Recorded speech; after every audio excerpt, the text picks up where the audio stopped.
100 years ago, the Queen Mama of Nama tribe had kindled some fire with the King Papa of the Koro tribe. The passion that king expressed to the queen was received by a warm heart. The two royal dynasties became one when the queen and king agreed to get married. Their marriage brought so much happiness to the land. The day was filled with celebrations as people recognized the wedding as an event that marks the beginning of a new dawn. The griot, who is one of the main advisors to the kingdom and the people's revered Nyanga, agreed with the general thought of this being the advent of a new era. It was just that he saw a bad omen following thereafter.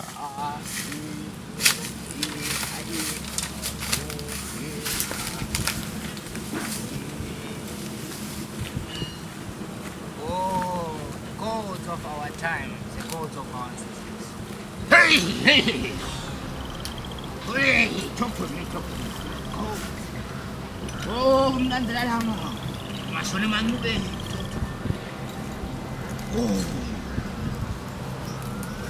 Oh.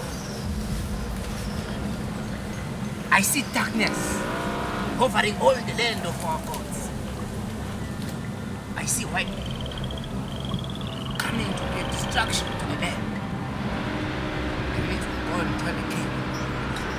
The griot went to the royal seat to warn the newly married couple about a strange thing that was soon to happen. Elder Sakila, son of Bogoto, stand at the royal gate as a messenger sent by the god. Can you please allow him enter? You're welcome, Sakila. Greetings, young man. How are you doing? I am favored. I am well, my elder. Queen Mama and King Papa are waiting in the throne room. Allow me to lead you. Elder Sakila, it's an honor to see you. It's a pleasure to see you, Father. Your marriage promises an extension of greatness to this land, as promised by the guardian angel.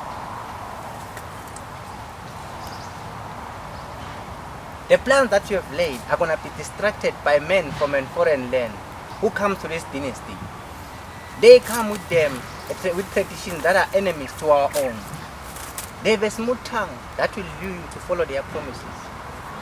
Please know that they've already set their foot on this land. In a few days, they will be in your vicinity. Please do not allow them into your mind. 3 days since the griot warned the royal house about these men who came from the unknown land and were moving through Kamahawebine, when two strange men visited the royal house during a special event bearing gifts. Your Majesty, my name is Sisu John Kama. I bring gifts to your palace. Your Majesty, my name is Vasco Rhodes. I've come with a man who just introduced himself. We've come from a land far, far from here, and we're honored to have discovered your beautiful land. These are the men that the griot was talking about. It is them. Sure. Are you sure it's them? No, it's not them. It's not them. The men spent many days moving through the land of the Nama and the Kora people. Meanwhile, the bag of gifts they brought had become a bone of contention between the newlywed royals. The queen kept the warning from the griot at the fore of her mind, but it was a different case for the king, as he wanted to see what the bags on his feet carried. One day, the king with the royal servant went on a ride towards the mountains where the men said the king would be able to find them. When they arrived, they found the strange man. Men who bring strange gifts. I deserve an explanation for the gifts you gave us and your reason for roving around our land. King of this vast land that lacks nothing and satisfies all men. This gift, King, Your Majesty, is the beginning to your understanding of the purpose of our visit. It was given to you by our own very king, who is as powerful as you.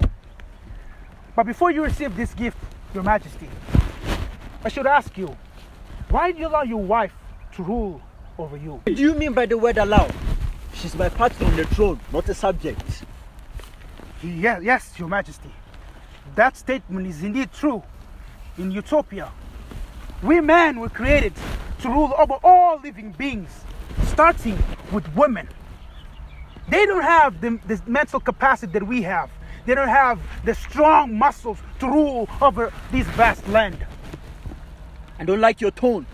It makes my heart boil and make me feel like harming you. My king, we men, we are capable of doing many things that women cannot do. We are gods. Sisu, what's the magnifying glass?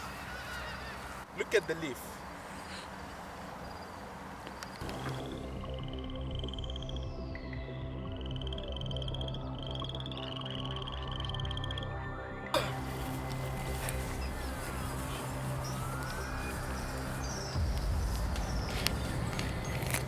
Please forgive us, Your Majesty, and accept this gift.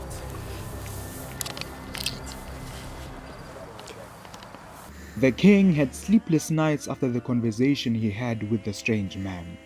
He pondered upon everything they had told him and slowly understood what these men meant.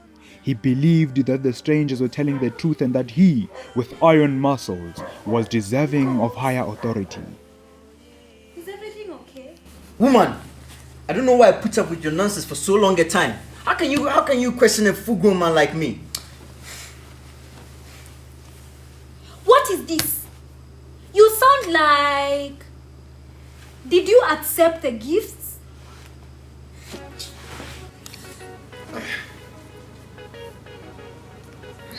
This thing is so good.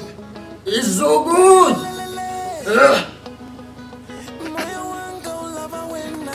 Is there another one? There is indeed, Your Majesty.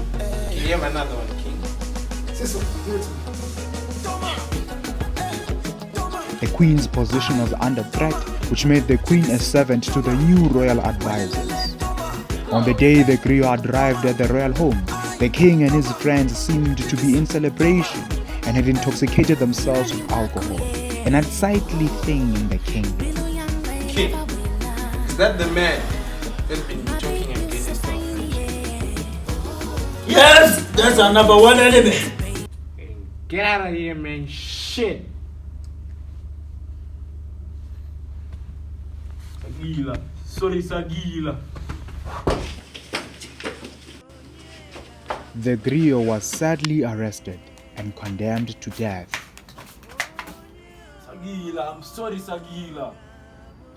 Young man, don't blame me.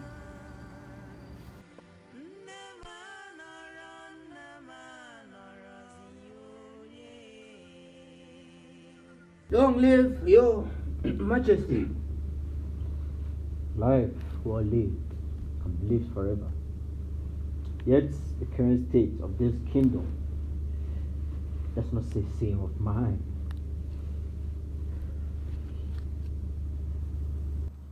My actions have caused the loss of a third of my dear people, and 12 million of them were taken away as slaves.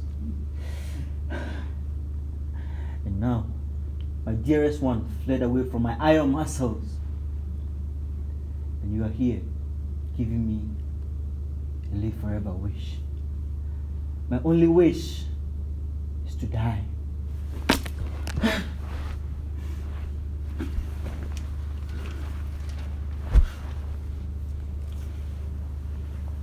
The past is only the past for a reason. But the present is the battlefield.